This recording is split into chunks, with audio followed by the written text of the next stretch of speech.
Now, we are starting with our next session, the most awaited, the panel discussion session. And to host this particular event, I would like to call on stage Vaibhavi, Joint Secretary, Awake. A warm welcome to everyone again for this powerful session, Fueling the Future, Navigating Funding and Fintech for MSME Growth. In a world where MSME are the backbone of economic progress, understanding the evolving landscape of funding, financial technology, and digital transformation has never been more crucial. Today's discussion will shed light on the opportunities, challenges, and innovative solutions shaping the future for MSME growth.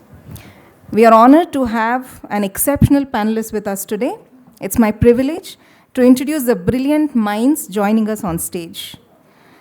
Leading this high-energy conversation is our moderator and speaker, Mr. Chinmay Anand, a celebrated financial educator, business storyteller, author, and mentor. He is known for transforming complex financial concepts into powerful stories and practical lessons.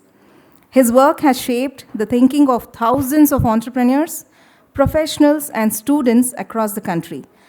Let's welcome Mr. Chinmay Anand on stage. Sir, can we please have you on stage? Thank you. Thank you for joining us, sir.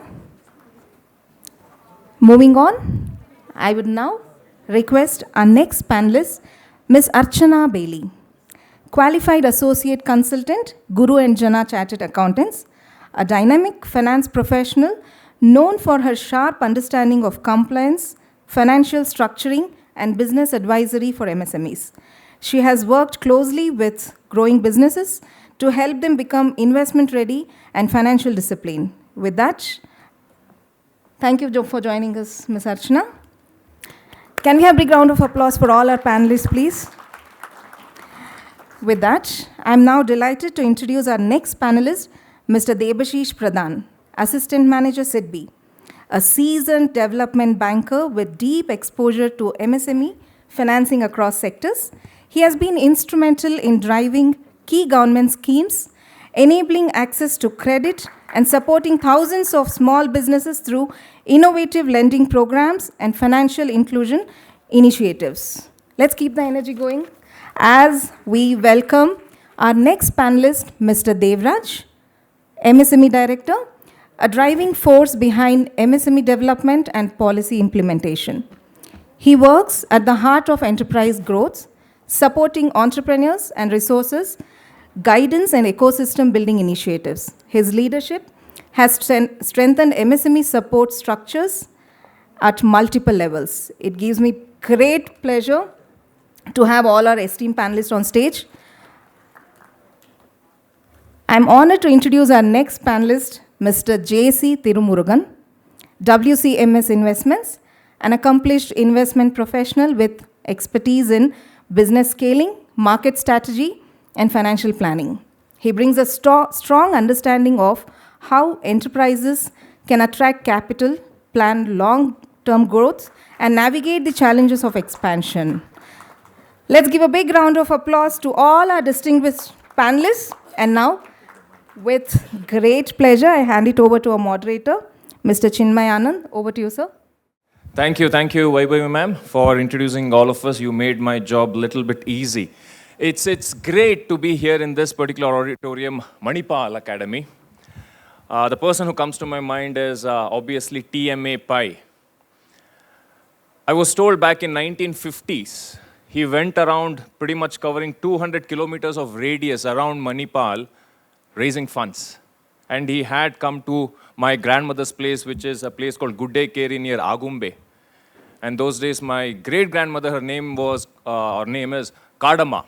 So she was the second person in the whole of Shimoga district to purchase Ambassador. And I was told that she used to carry a double-barrel gun those days. And he went around raising funds. Other person who comes to my mind whenever I see Awake is late Dr. Madhura Chhatrapati, founding member of Awake. I used to fondly call her as Madhura Auntie. How many of you know Dr. Madhura Chhatrapati? Or I should be asking who doesn't know her. I'm sure whenever we interacted with her, she was full of energy, always hope and talking innovation and things like that. So just imagine if TMA Pai sir and Dr. Madhura Chaturpati was here in this hall, how proud they should be seeing all of this thing happening. So to begin with, I would like to congratulate, thank all the core committee members, past and present of all these various associations to making sure that we have these kind of conclaves and summit. Yes, we are less than 30% auditorium that is full, but it doesn't matter. Let's give a huge round of applause as we kickstart this panel discussion. As I mentioned, to start Manipal Institute, Academy, they needed funds. I'm sure to start Awake, they needed funds. To organize these kind of summits, we need funds. To start, grow, expand any business, startup, we need funds, and that is exactly what we'll be discussing in this particular panel discussion. So I have with me Mr. Devraj sir, who is the Joint Director from the Ministry of MSME. We'll be asking him questions. Uma Reddy ma'am was pointing and looking at him, saying about schemes. So, sir, definitely we have a lot of hopes that we'll walk away with some particular scheme which MSME can relate to. We have all the way from Chennai, Tumurugan sir, for more than 20 years, he's been doing the matchmaking. So, startup founders, MSME, people who are looking for funds, and on the other side, he knows people with deep pockets, HNIs who would like to invest, and he has been doing matchmaking. Let us pick his brain with regards to how the deal happens. Then we have a qualified chartered accountant, Archana Bailey, whose core experience and expertise is in compliance and due diligence. So all the investors, after they have said yes, yes, yes, finally the file goes to her table, and if she says yes, the deal goes through. And then we have Mr. Debashish Pradhan, who has got over 50 years of experience being part of SIDBI. So let us understand what SIDBI does and how we can probably avail their particular service.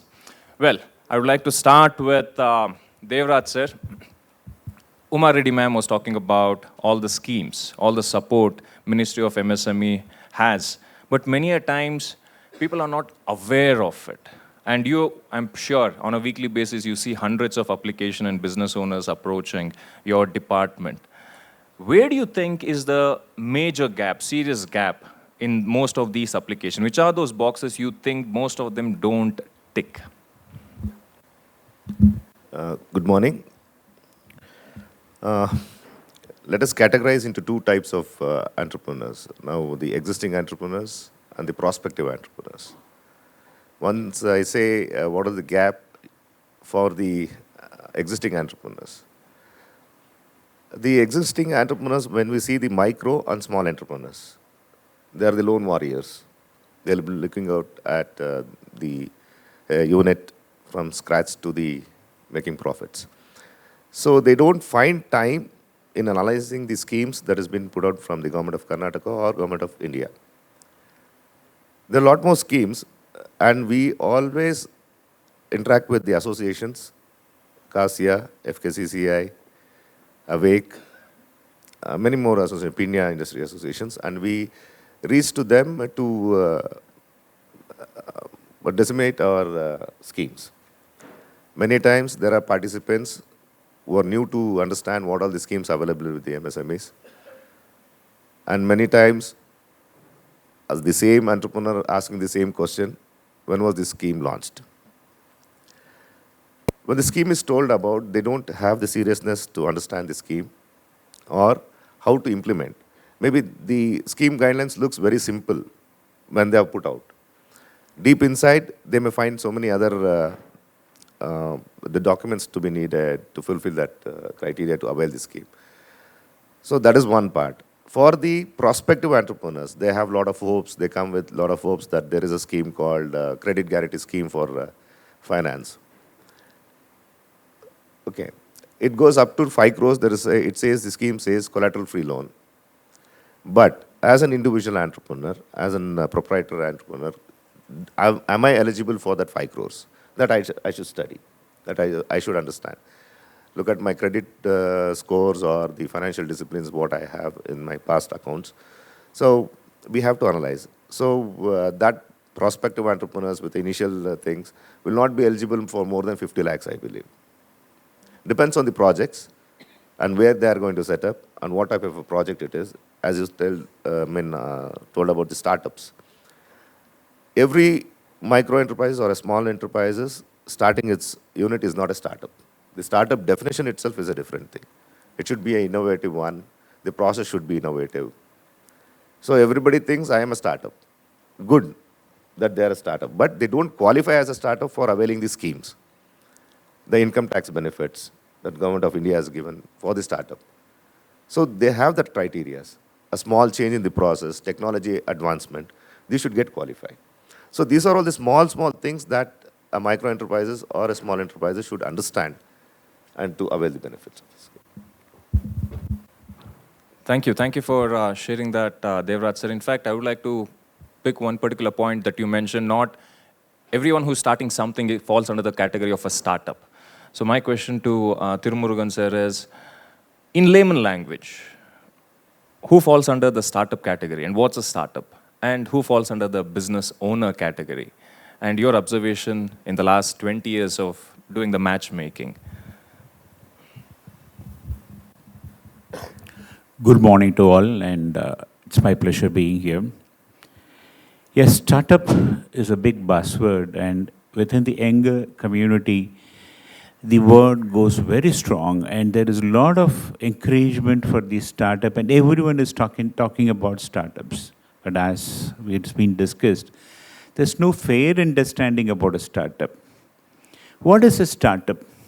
A startup is an idea which is going to disrupt the way in which the existing system is functioning and is going to make the life more simple and easy, and it is going to drive a huge economy into the system is called as a startup. Let us take a small example, how we were been traveling before Ola or Uber has come into the place. It was very difficult. So Ola and Uber has made our experience, travel experience, much easy and comfortable. Or rather, let me also talk about something on the payment. We used to always carry cash in our hand.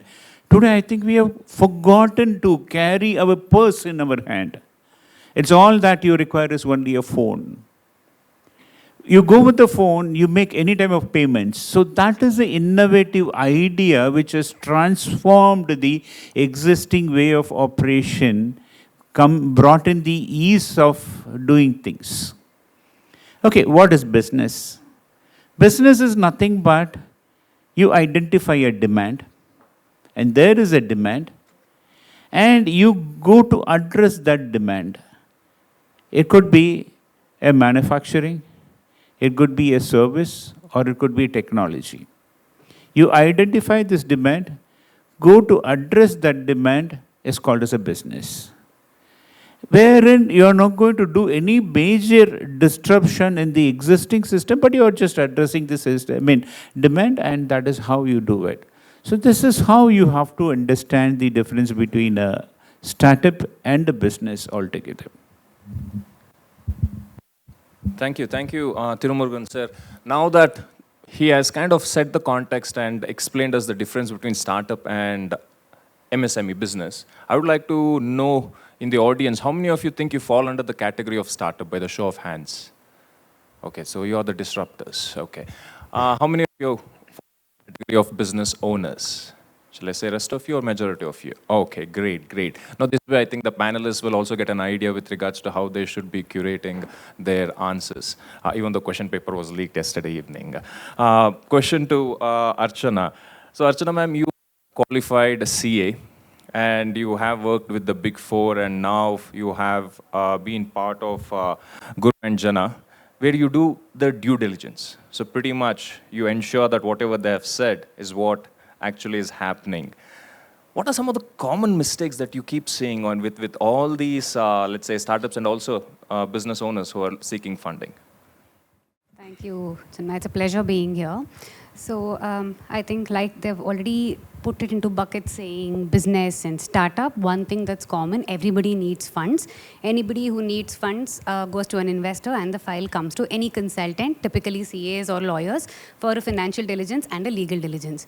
So the common mistakes, at least I think I've had the privilege of being on both sides. I've been with startups for the first 10 years of my career, and now I work with a consultancy firm where we're on the other side, so I know the pain points of both.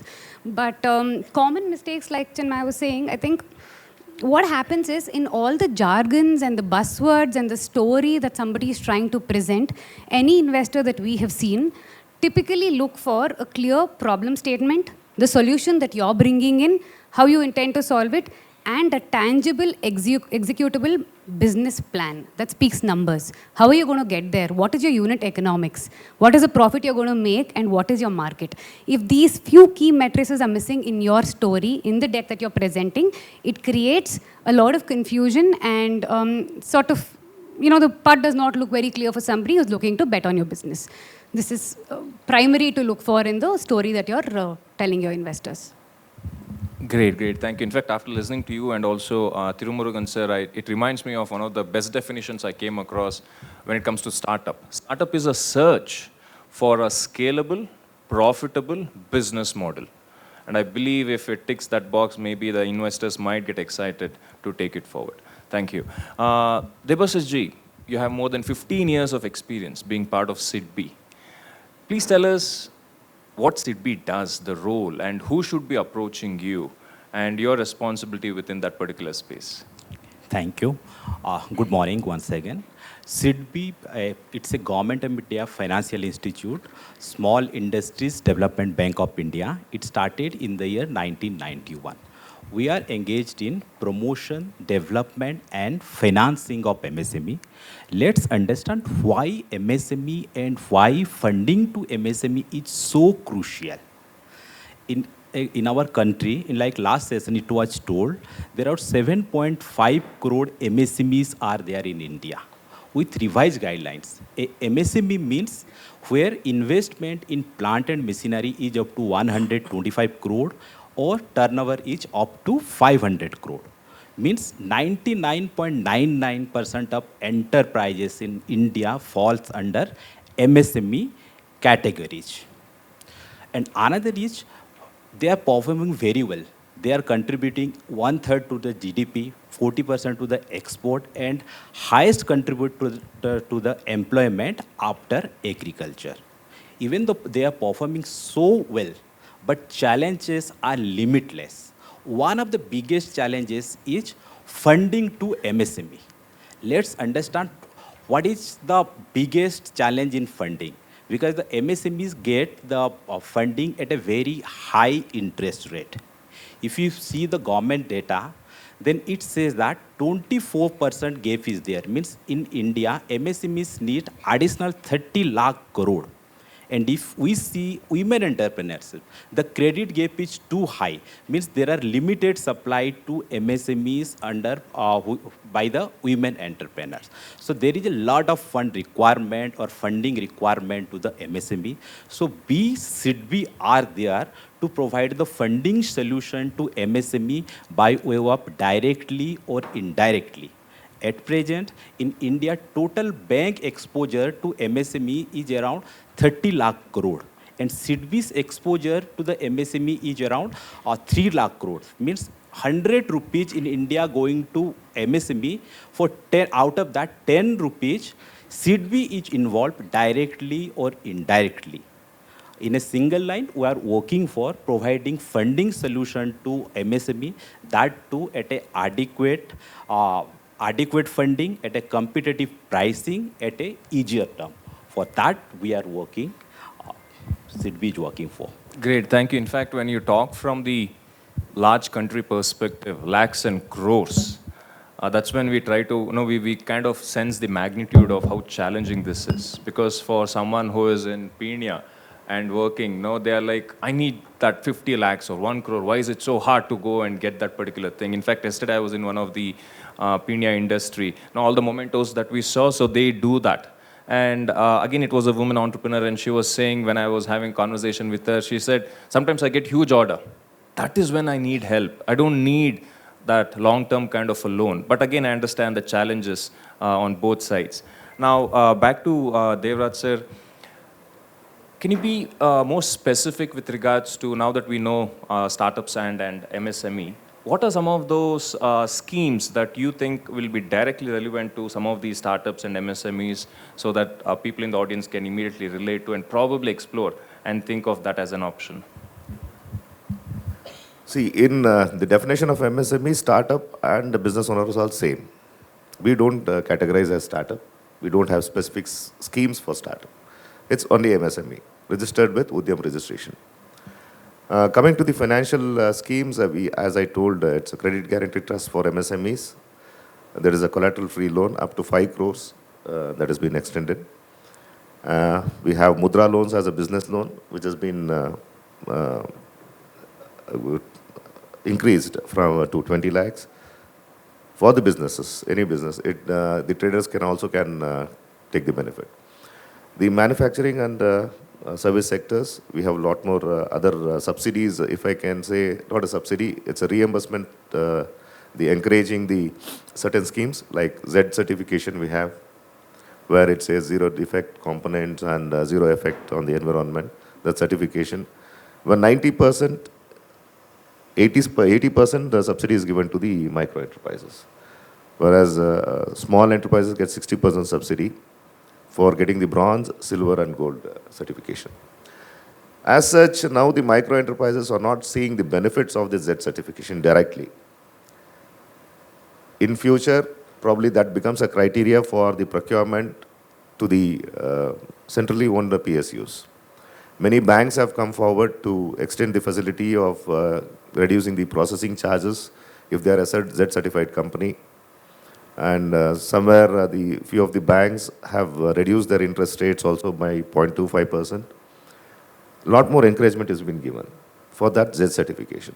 Apart from that, if an unit purchases an pollution equipment, control equipment, who is a Z-certified company, they get a subsidy up to 3 lakhs for the equipment that has been, the machinery that has been procured to reduce the pollution. So these are all the benefits that has been given. Going forward, like a lot of women entrepreneurs in the food processing industry, they have the brand name, trademark. See, we are reimbursing the trademark charges that has been incurred by the micro and small enterprises, up to 10,000 rupees. And trademark, we are going, not the trademark, barcode. For 3 years, we are supporting. If they are supplying to the chain of stores, they need to get the barcodes. So for 3 years, around 56,250 rupees is reimbursed, one-time reimbursement for micro and small enterprises. And as I told, our ministry has got schemes from innovation to market. For incubation, we are funding 15 lakhs per idea to the host institutes. Even Manipal from Udupi is our host institute.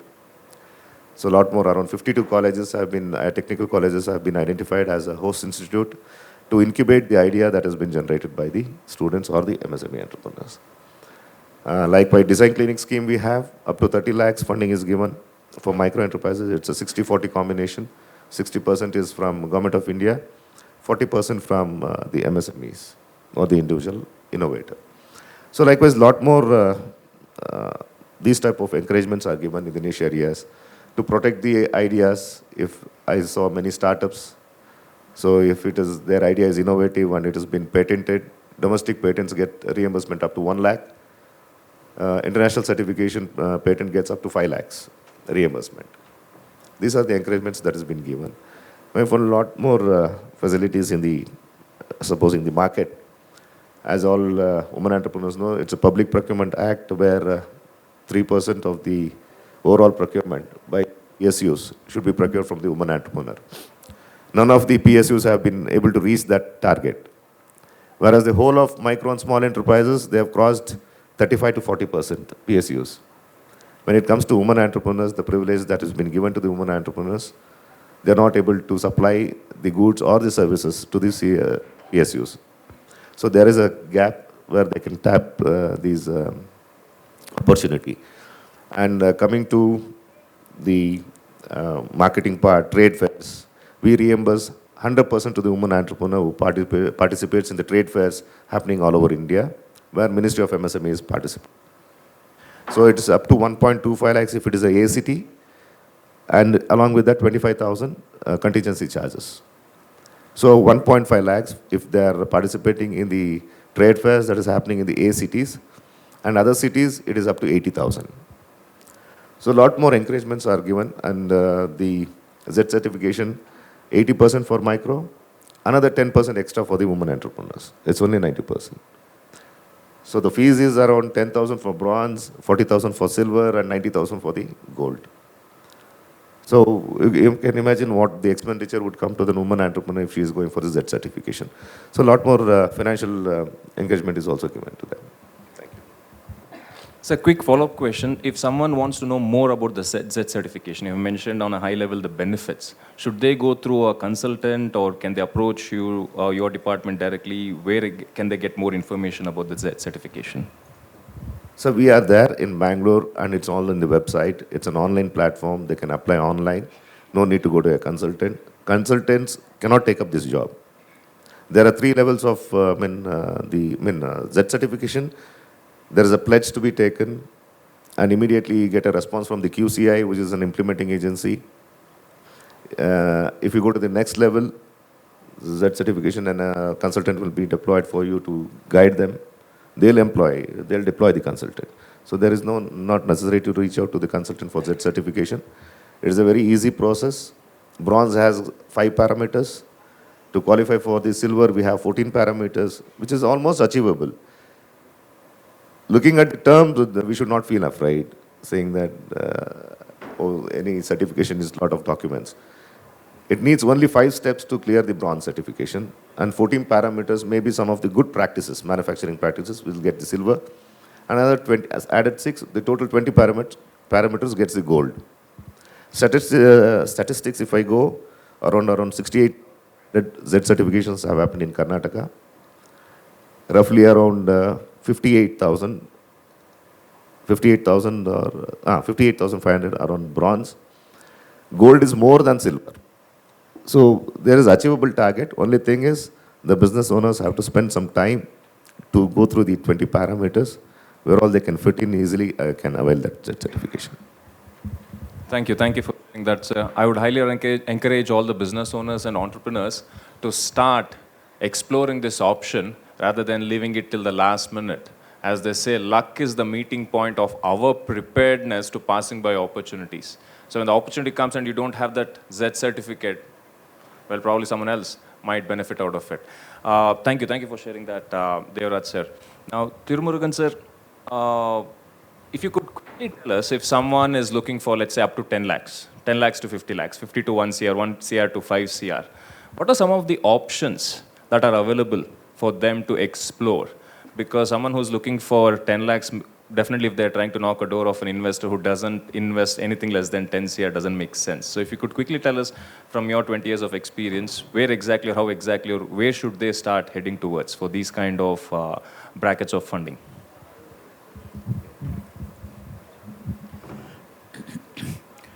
So before going in for funding, basically, when it comes to startups, you need to understand there is a lot of options in front of you. So basically, to start with, there is, starting with the bank, you have Mudra loans available, and you have a lot of government grants available. And from there, you have some VCs are available, venture capitals are available, and you have private equities and FDIs. You have a lot of options, strategic investments, a lot of options available. But unfortunately, what happens is a startup or a business is very strong in their business. They are the best people to run the business forward. But when it comes to funding or when it comes to finance, their exposure level is very much limited. So now you have to have a fair understanding what is all this. And you have to go out and identify which is going to suit me. You have something called as an angel funding. Yeah, I missed saying that, which has been the buzzword going in, like angel funding. See, we have been discussing, even Manipal has been going out and asking for a funding. Any big organization, they have an initial problem of asking for funding. So you have to identify what is my requirement and which is going to suit me. A wrong pair might have been also a disaster. You have to identify that. That is a tough job. That is where the funding becomes delayed or it becomes a disaster also. Okay. Right, again, when it comes to startup funding, a lot of startup feel that equity is a quick, easy money. But I differ in that. I think any business have to start with something with a debt. Build your books, build your business model, build your valuation, and bring in the equity in the later stage. Gradually, you bring in the equity. But what happens is, in an initial stage, if you're diluting equity too much, at a higher value, see, today, like equity, valuation, this is what has been running in the market. You do that, over a period of time, you don't have a shoulder space, you can't expand. That becomes a problem. The problem is, like, if it comes to the debt, I have to serve the debt. Why should I do that? Let me go for an equity. That is a problem. And then when it comes to an MSME, what I used to say is, MSME is a business model. You have a utilization, you just say, okay, X is what the amount of money I require. When you come with an amount of money you require, create your utilization table and utilization timeline. Break it down. If I need X amount of money, how much money I require for machinery? How much money I require for working capital? How much money required for raw material? So on. You break it down, and you break it down your timeline also. So when it comes to an MSME, it's not that all you require is a debt or all that you require is equity. You might require a debt, equity, hybrid, or a structured product. So the business owner or a startup people have to be aware how we are going to handle finance. Finance is something very, very important. Any successful business in this world is successful because you're strong in your business and you're also strong in your finance. The right product comes into you and you will be able to scale up to the next level. So again, answering, like, either it is 5 lakhs or 50 lakhs or 50 crores, the fundamental is all the same. You need to understand whatever funding I require, which is going to suit me, and how I am going to manage. See, it is, again, like you go to a funding, what you ask is, basic thing we need to understand is, if it is a debt, you have to convince or you have to place, how I am going to serve the interest, how I am going to repay the principal. This is what the main point you have to be clear. You talk about the business model, rather than the business model, you have to convince the person, how I am going to repay the principal, I am going to repay the interest, I am going to serve the interest, and I am going to the principal. If it is an equity, someone is taking risk in investing money in you and wait for you for 5 years or 10 years. At the end of the 5th year, what is the multiple you are going to give him? How are you going to convince him? That is very, very important. If you are very strong in this, I think funding is very easy. Funding is not at all a problem. You fail or it is getting delayed because this basic understanding is not been there. I think this is what you have to be clear. Thank you for sharing that and emphasizing on the basics, Tumurugan sir. In fact, I remember watching this small comedy scene of a Kannada movie. How many of you know Tennis Krishna? Now he goes to a bank and he sits there with the bank manager. Sir, ಬೆಳಗ್ಗೆ phone ಬಂದಿತ್ತು. Morning I got a phone call. You said you're going to give me a loan. Give me the loan. Oh, is it? Yeah, we'll look for a loan. He buys him, gets him a coffee, tea, everything. He drinks. How much do you want? He sells some number. How are you planning to repay the loan? Other bank called yesterday, I'll repay by asking them to pay the loan. And the cycle continues. So definitely that is not a business model. And in fact, one of the investors said, a business owner should not focus on investment. They should not focus on how to raise capital. They should mainly focus on how they can build their startup and business in such a way that is investable, fundable. Because on the other side of the table, the investors are looking for investable and fundable kind of startups. Well, now to ensure that whatever they're saying is what it's matching, it comes to compliance. So, Archana, question for you. You have been seeing all these startups and companies. Many of them, they don't intentionally want to be on the wrong side of the law, but sometimes they overlook and they say that this was something that person was supposed to do, this manager was supposed to do, that consultant was supposed to do, and unfortunately, end of the day, they don't have that business or a startup which is compliant. Could you please shed some light on it, and maybe for us to relate maybe a couple of examples and also a quick checklist of what one should be prepared with even before they think of raising funds? Thank you. Thank you, Sunil. I think Sir made a beautiful point just now. He said when there's a startup, there's so much focus on the business and making it big that finance gets left behind. You know, it's always treated as a cost center. Being in the industry before coming to a consultancy firm, the finance team is hated the most by the promoters because you draw your salary but you don't earn any revenue. And secondly, by the other employees, if it's a tech startup, they hate you because you are doing their TDS and you're releasing salary without that portion that you're eating up.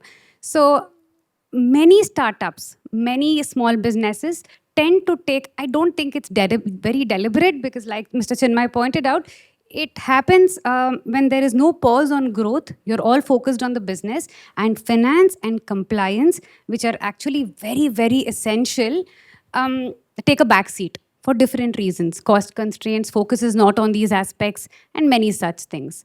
To make it relatable, in fact, like Mr. Chinna was saying, if I could pull up an example, this particular thing we are personally working on right now, it pertains to something that happened in 2015. That's about 10 years ago. Husband and wife in Bangalore, they wanted to start a small business. They had done their share of employment and career was doing good. They were in the software sector. So they went ahead and started a small software company that was designing some software for banks. It helped banks integrate internal softwares, and this was their pitch. Business idea was great. They could start it with their own funds. Now, they were getting huge contracts from even small companies that were then starting to be fintech companies. In 2015, it was just the beginning of the boom. Some of the companies had a mandate, we will give you a huge contract, but I need the business name to be registered in the US. I cannot sign up with an Indian registered business. You can do all the operations here. Your employees will be here, your functioning, everything can be India, but I need the billing and the contract to be at a US level. Now husband and wife knew that they had enough money, they had savings, they didn't have a problem, and somebody told them it's very easy to start a business in the US. You don't even have to send money. If you know somebody there, get them to speak to some consultants in the US, some CPA will be able to certify some KYC bare minimum documents, start a company. In 2015, both of them sent $1,000 each. That was it. Just $1,000 each, $2,000 to very close family friends who were in the US.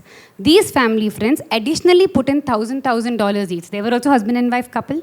So totally, there was a $4,000 company incorporated in the US in 2015 only because they were getting huge contracts with the name of the US entity. All the work was happening in India.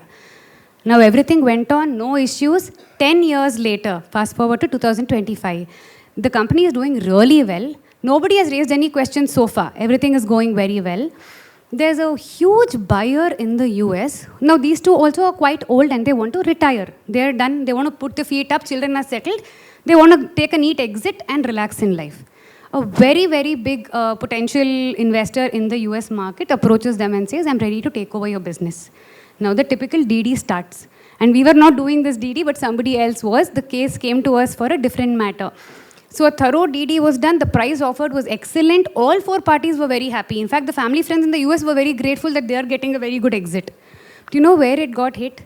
When the buyer wanted to buy, he wanted the history, the tail of documents for the shares of the US company because all the contracts of the big consultants who had signed up for the software were with the US entity. Now, the shares that were invested in by the Indian entity, in today's world, you will very clearly know it's called ODI. It's Overseas Direct Investment. Any Indian resident sending any money to the US, to anywhere overseas to invest a company, should go through your AD bank, should have your forms filed, you have an annual filing to be done. There is a pricing guideline. There are multiple things. FEMA is a slightly complicated law, but very clear, and there are no excuses. You have to have it reported. Back in the day, they did not do it. Now, a simple $1,000 investment done with the intention of getting a contract today has become a compounding matter because it was a pricing guidelines valuation, because the RBI has some rules. They say if you're sending out money, minimum has to be this much. If your money is coming in, minimum this much, etc. Bunch of rules. Now the matter, which was just one issue of non-reporting for $1,000 sent out by one individual and his wife, has become a matter which says, you were supposed to value the shares. Those shares are now valued at X dollars. Now come here and pay a compounding fee that is running in crores. The money that they are making on this deal may not be that much. Now they are fretting. We are going to build a case, represent the matter, plead, but it's unnecessary headache for the client who wants to put his feet up and sit back, to enjoy. So in terms of an example, I mean, ignorance cannot really be an excuse. You have to have the right consultants. You have to. So we keep suggesting do a compliance check. And like Sir was mentioning, we will come to a checklist. Maybe I'll speak to the organizers. We do have a ready-made template that's available on the website. So we'll see if that can be circulated. But it's very important. There are some things that are must-haves and some things that are good to have. The must-haves are your compliances that relate to your cap table and your revenue. You cannot go wrong on these because it will impact any potential exit that you want to do. Another simple matter was where a stand taken on GST. GST is a very common tax. All of us know. When we buy paneer also, we buy GST. All of us know. We are very familiar with it now. Of course, I think we've been lucky that the rates were reduced or removed recently. But so in GST, when it comes to business and the kind of income you earn, especially for SaaS companies, where and an e-commerce marketplace, the product you sell may be for 1,000 rupees, but that is somebody else's product. That becomes your gross merchandise value, your top line. Then there is a certain commission that you are earning on that product. Typically, that's your income and you pay GST on your income. But many companies, to show a very good, healthy top line, get into this accounting mess, where everything is put together, clubbed together, but GST isn't adding up. We had another case where a small company was going in for a consortium lending with a bank. It was going to be led by a nationalized bank, and there was a consortium lending. Entire deal went on hold for a good 23 months only because the stand taken on GST was not clear. They were not very comfortable. So the point being made is the cost of compliance is actually very low compared to the cost of non-compliance. So just keep it in check. Even when the company is small, when you're starting, it really helps. That reminds me, one of my mentors used to always say, cheap accountants, cheap lawyers, cheap consultants are very expensive on a long run. So there are certain things that cannot be non-negotiable. Thank you. Thank you for sharing that, Archana. I'll be asking one more question to Debashish ji, and probably we'll open the forum for one or two question and answers, because I think we are already 1 hour behind schedule. So if you have got any question in mind, kindly rephrase it so that our esteemed panelists can answer. So Debashish ji, you have been part of SIDBI for more than 15 years. In fact, you have been an assistant manager at various banks. Yeah. Let's say 20 years back. Yeah. How was the mindset of an entrepreneur, business owner, when they were seeking funds, loan, and how is the mindset? Okay. How is their approach 20 years back and 20 years fast forward? Okay, I can see clearly 3-4 difference if I compare to my 10-year back work and now. 10 years back, if some entrepreneur enters to our office for a discussion, 50% of them, they used to ask us, what business I do? There is no clear idea, or there is no clear-cut idea of how to do the business, where to reach. But today, entrepreneur, I believe they are the visionaries. They have clear-cut idea, what they want to do, and next 1 year down the line, next 3 years down the line, or 5 years down the line, where they want to reach. That is the huge difference. And the second thing I can see, 10 years back, people used to come just to serve the demand of the local market or for the domestic market. But now 80% of entrepreneurs, where we go for a discussion, they talk about to cater the global demand. Third thing is that 10 years back, I don't see much women entrepreneurship. But today, more than 30% we do have discussion are women entrepreneurs. These are the basic difference we see. And to cater the needs, our banking system has also diverted, means accepted the demand of the clients. Initially, we are more focusing on secure-based funding. But now, instead of going secured based funding, we are focusing more on cash flow and the guarantees that available from the CGT, MSE, NCGCC. We are trying to explore more than taking mortgage or secured business. These are the difference at present, if I say on the client or the MSME perspective view or a banker's perspective view. Great. Thank you. Thank you for sharing that, sir. In fact, one of my observation is, again, this is me personally observing, here in India, when it comes to banks and all the financial institution, the risk appetite is slightly more. I used to live in Australia for 10, 12 years. I read a report back in 70s and 80s, the banks who were giving loan for businesses, most of the loans was nearly 70, 80% to businesses. And today it is less than 25%. So they've become very risk averse. But here I see that even unsecured or based on the cash flow, they're ready to take that kind of a risk. So that's great. Now, would like to open the forum for any questions. Anyone in the audience would like to ask a question? Only questions, no statements? Well, I don't see. Yes, sir. Maybe you can shout out. We should be able to hear you. Hi, oh, yeah, I think probably need a mic. Yes, Mr. Uday. Yeah, you'll have to use a mic. Thank you. Hello. Yeah, I just have a couple of questions. So I'm Uday. I'm running an eco-friendly product company. So basically, I try doing a lot of exports and things like that. So I'm just in the initial stages. So when it comes to export, what happens is initially we might need a lot of advance coming in, something like a term loan and things like that. So is there any government policy or government loans or something you can get only for a short-term period? So one is that part, because say, for example, I do an export of 50 lakh rupees. So I would have to give advance and other things to be done if I'm a trader or things like that. So when it comes to that level, I wouldn't want a complete year loan, such a small loan coming into picture, one. So is there any options government or banks can provide in terms of term loans and short-term period? The second question coming here is again on the export side. So probably, see, there are a lot of, what do you call, paperwork and refund and other things in terms of GST. There are no set guidelines in terms of even when I go to my auditor and say that I'm doing export work, and how do I put it across on my dollar payment and Indian refund and things like that. It's quite very confusing, and the challenges what we face, and when you start asking people, they say, I've not done any export work. I just have to put my invoices through it. And if you're getting a refund, well and good. But me as an owner, it becomes very important for me to know that is there any set rules that I have to work across so that, my refunds comes in place, because the GST refund on that part is quite high for us. Because the profit margin is lesser, the GST refund becomes a good part for us. So if there anybody can give me a Sure. Thank you for both the questions. I think the first question can be answered, followed by Devashish Ji. And then the second question may be by Archana. I'm not sure I'm going to fire your options. And maybe the whole thing can be wrapped up by Tumurugan, sir. Exports. It's a banker. Okay, then probably you can mention that and we can The short-term things on all, probably there is no as such grants or scheme from Ministry of MSME. It is the CGTMEC that gives for only the plant and machinery and a part of working capital. Probably the bankers would look up to you regarding your cash flow or something. Based on that, probably SIDBI would be the people who can answer this.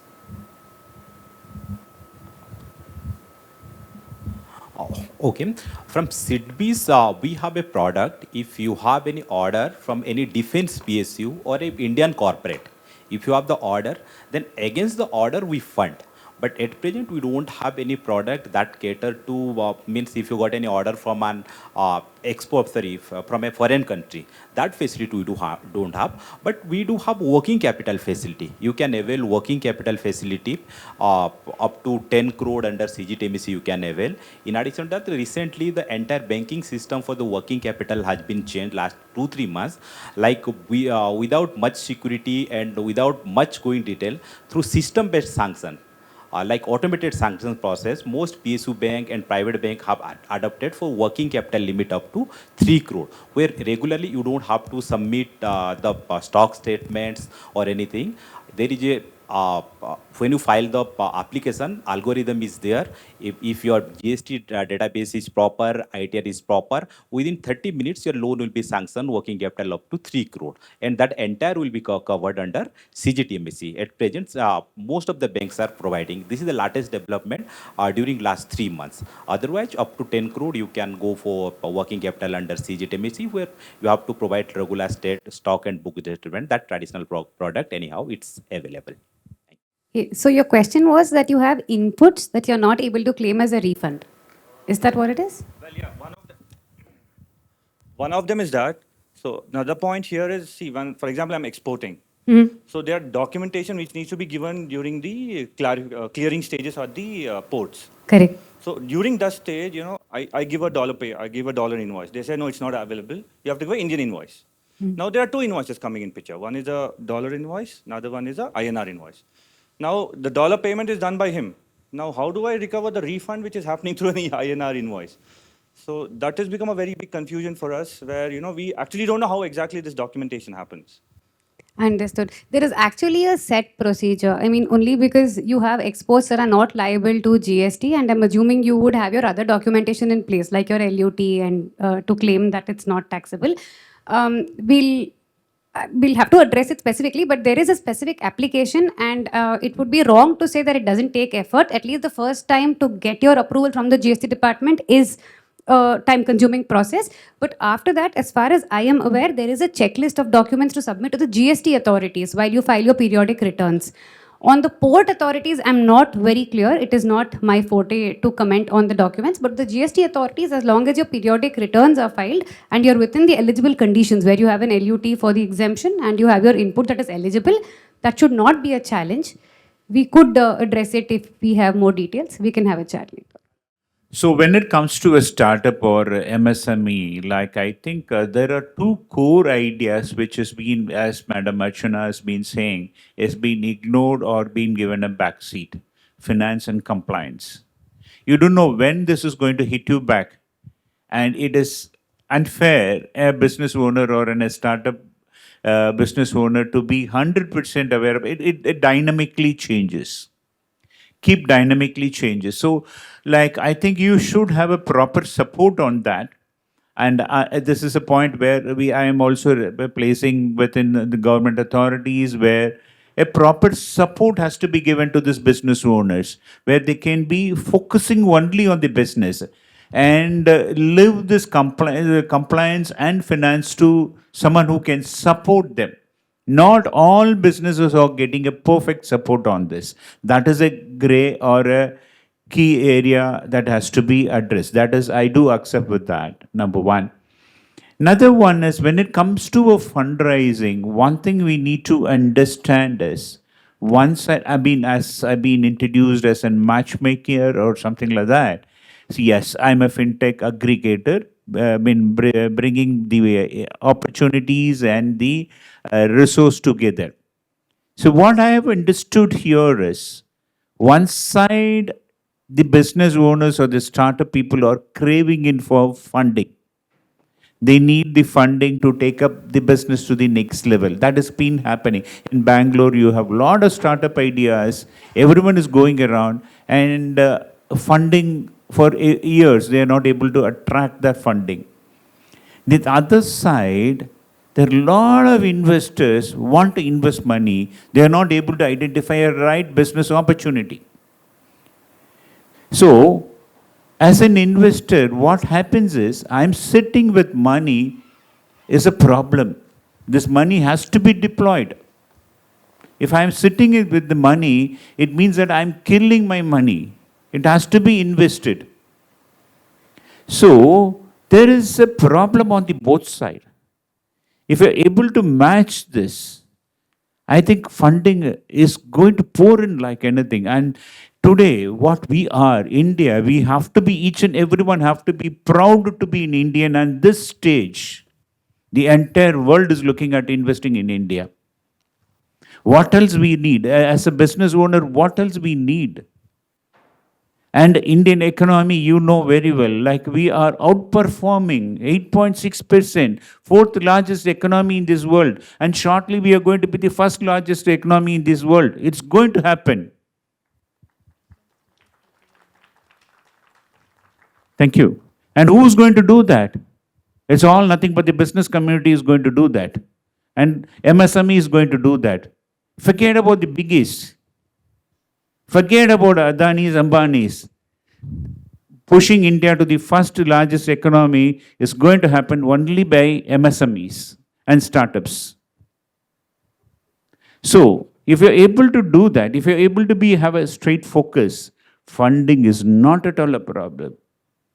But preparedness, are you prepared? Are you investable is a problem. If you're able to address that, there's a huge opportunity in front of you. Thank you. Thank you, Tumurugan sir. Again, to quickly, more or less summarize. We have a couple of questions. Do we have time for that, Anupama? Few more minutes? Okay. Now, slowly, I think audience are getting warmed up. Good afternoon. I am Ananta from Venture Based Promotions Private Limited, a startup started in February this year. After the exit of IBM, I was just a teacher, and one fantastic idea came when I saw the carbon footprint is going high and high, and especially in Bangalore, when I saw the handbills and insertions in the newspapers. The life of that is just one day.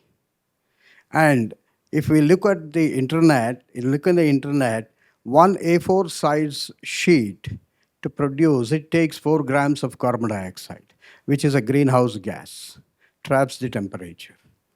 This was one concern. When I imagined the size of the Bangalore, it is about 150 lakhs. And even if 1 lakh people print the pamphlets, even 1,000, it is going to generate 4 lakh kgs of carbon dioxide on a day-to-day basis. This was one concern for me, and I just thought about only Bangalore. The second thing what I thought is, every business people should be digitally present to be discoverable. So how can I make it? So both these I achieved from my product, which is displayed in the stall here, called as Offer Bees. In less than 10 minutes, I can make any business to be digitally present and to be discoverable by the people. No need of domains, no need of websites. Sorry to interrupt, sir. Question, if you could move to that part, please. I needed funding assistance for that. Oh, you were pitching. Okay. Well, you made the best use of the opportunity. So good afternoon. Continue to this. We had approached the bank, and the bank, we don't have any assets, in the sense, no machinery. Whatever, it is a digital platform. So we don't have any machineries to be purchased at all. So the bankers who have spoken to us, they said, until unless you don't have a machinery, we won't be able to fund you. Or receivables. See, we have started the company almost 10 months back, and we have developed the software, and we have 7 softwares to be pitched in continuously. And we have just started our renew, and in a span of 4 days, we have done around 360 downloads without any advertisements at all. So we are expecting a turnover of around 200 to 250 crores in a span of 1 year. So we just want some small Sir, funding. if I may, because I've been on the other side of the table where we have invested in more than 43 startups. Yes, Again, my personal take on this, if I were you, I wouldn't knock the door of a bank. This is me. Simply because, as you rightly said, it's not a typical brick mortar kind of a thing where they are going to say, okay, even if I don't get back my money, how can I recover? So probably I would suggest knocking the door of investors who would be ready to take the kind of risk that you are already taking, and they might say yes or no. But again, don't settle with 5 or 10 investors. You should have at least 100 investors, the list, name, and you have to keep asking. Can you help us? Not me, not at this stage. Okay. But I can probably point you at the right direction who might be interested, or get in touch with Tumurugan, sir. That's fine. See, the thing is, again, you're trying to sell the future, the where the market is going to be. And if someone sees that, then yes, as we know the typical, the famous story of Jeff Bezos. 73 of the investors said, what is internet? They couldn't even visualize. And I have been with some of the VCs. They say the biggest challenge for any VC, any investor is to visualize how big the market is going to be. Even one of the famous Silicon investors who's been investing for 30, 40 years, he said no to Airbnb. He said, who is going to allow strangers to sleep in their living room? But look at Airbnb. So you'll have to sell that particular vision. And if I were you, I would consider investors and maybe say no to the bank. Nothing against the bank, but again, they have a different way of funding. Well, on that note, before she mutes the mic, let me quickly wrap up. One of the best advice that I got is go to the bank and ask for loan when you don't really need a loan. Go and knock the door of an investor when you don't really need an investment. See, it's like you're driving a car and it hits empty. Immediately it says, do you want me to search nearby fuel station? So when you need that working capital, when you need that 5-10 crores to develop that particular thing, you should have all these options in front of you. One of the things investors and bankers are scared is when someone is desperate for money. There is a saying in Germany, a person who is fast to borrow is slow to pay. So that is where they sense that. You should have the runway of 3 to 6 months, and then you should have comfortably options. You should choose which bank you should go with. You should choose which investor that you should go with. And again, be on the right side of the law. Even you might be doing the right thing and you might think this is an issue with my auditor or whoever it is. End of the day, you are the one who will be getting the love letter from the Honorable Finance Minister Nirmala Aunty. And nothing can be done. You have to deal with it. And finally, keep the spirit on, keep attending these kind of conclaves and summit so that we can encourage all our federations and Chamber of Commerce and all the amazing work all these wonderful people are doing. Thank you so much. Thank you all the esteemed panelists. Over to you. I would request all the panel members and the host to be seated on the dais itself. Right. So, Bona ma'am will go ahead and start our next set of award achievers. Right. So, it's now time to honor one of our shining achievers, many leaders who has transformed their industry with dedication, innovation, and excellence. So, to begin with, I would like to call on stage M.G. Balakrishna, immediate past president, FKCCI. Please, sir. It's an honor for us to go ahead and honor you with this particular award. Thank you and congratulations.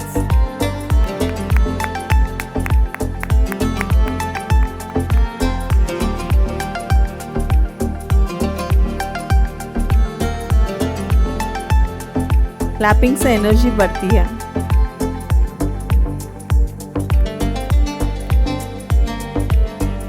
Thank you. I would like to call on stage Dr. Jacob Krasta, Founder, Chairman, Managing Director, CM Enviro Systems Private Limited.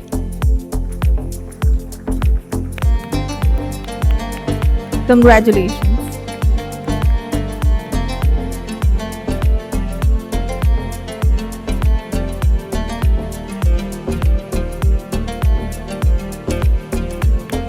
Wow.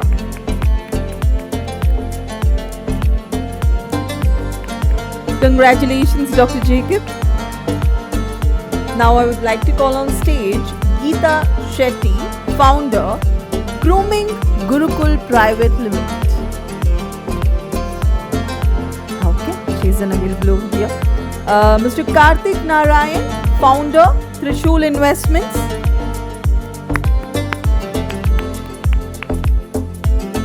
Welcome, Mr. Karthik. Let's keep the energy going.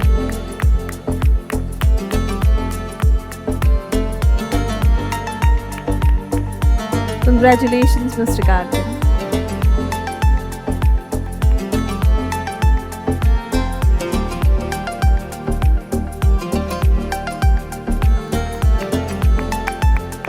I know his team members are here to go ahead and support him always. Congratulations. Next, Mamata NL, founder, Urban Millets Private Limited, Mamta Foods.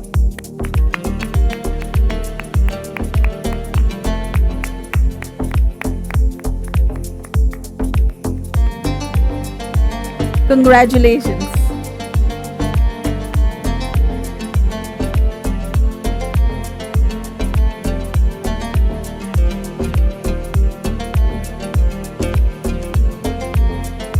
Congratulations.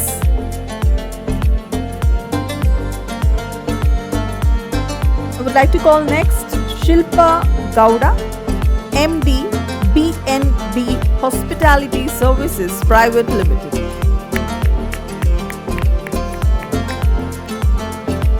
On behalf of Shilpa Gowda, Meenakshi would be receiving the award. Congratulations.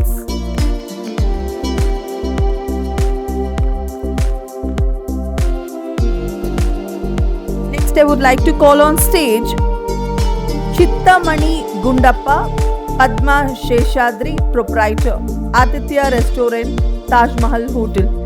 I would like to call on stage next would be Rajni Rekha, the entrepreneur, the founder director, Rivers Laveste. Dasari Sri Lakshmi Reddy. Okay, so many delegates, guests were unable to attend today's session because of the flight delay and the other issues. So I think that tomorrow they'll be going ahead. The next award would be for Dr. Nityananda Narayana Swami Mudliar, founder and CEO, Skin Experts. Out. Venkatesh SV, founder and CEO, Profile.in.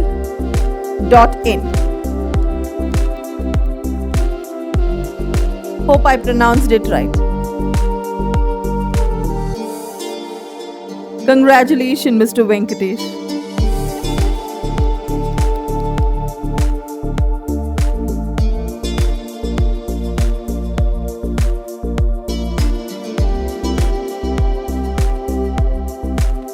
Next, Lakshmi Shastri.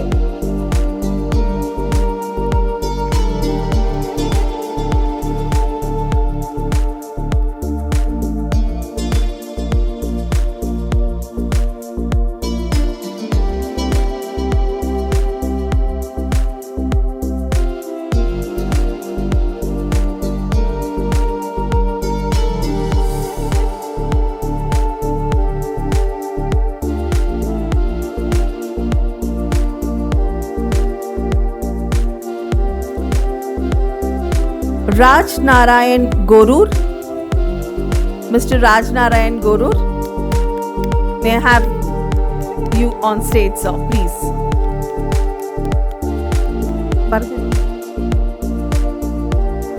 I'm so sorry, sir. Only the name has been mentioned here. I'm sorry. Well, Radel Electronics.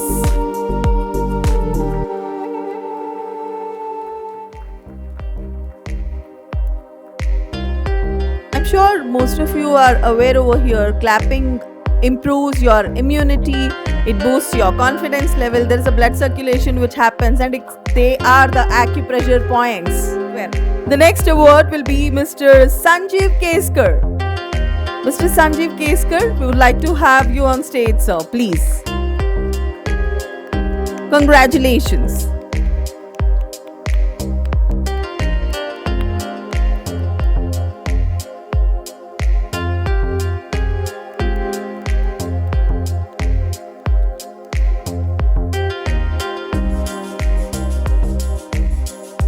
Thank you, sir.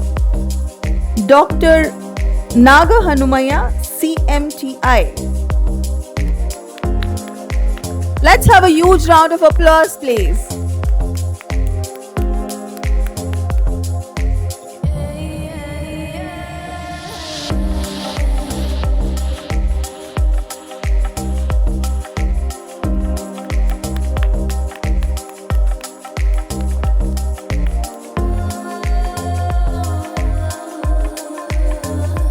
On behalf of Dr. Suresh, Dr. Shivlingaya would be receiving the award from GKVK. Please, sir.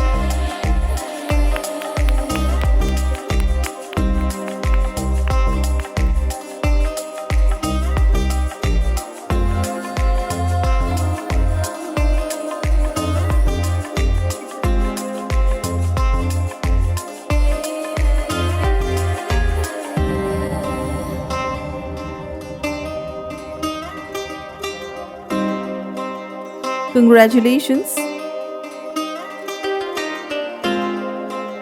I would like to thank all the panelist members and also our moderator and our committee members. Back to me. For the wonderful panel discussion, ladies and gentlemen, once again, huge round of applause. Let me call Mr. Devraj sir to step forward. He is in a rush. I'm not sure if he wants to catch a flight or he needs to head back to his office. Bona ma'am, will you be doing the honors? Do we need to invite anyone else on stage? No, you'll do that. So let's welcome the president of Awake, Bona ma'am, to kindly do the honors, hand over the memento to our esteemed panelist, Devraj sir, followed by Mr. Tumurugan, who has come all the way from Chennai, ladies and gentlemen. That deserves a huge round of applause. I request Mr. Debashis to kindly step forward. He's from Sidby. In spite of all their busy schedules, they have come here to grace the occasion. And of course, we had quite a bit of interaction to ensure that this will be a meaningful panel discussion. And I hope that you have found it informative and valuable. Now, I would like to request the qualified CA, Archana Bailey, to step forward. She specifically mentioned qualified because she saw CA on my shirt and she said, no, that's Chinmayananda, you're not qualified to call yourself as a CA. Well, I'm not sure if there is a memento for me. If yes, I would like to step forward, Bona ma'am. Oh yes, ladies and gentlemen, huge round of applause for the moderator of the session, Chinmayananda. Of course, he deserves a huge round of applause.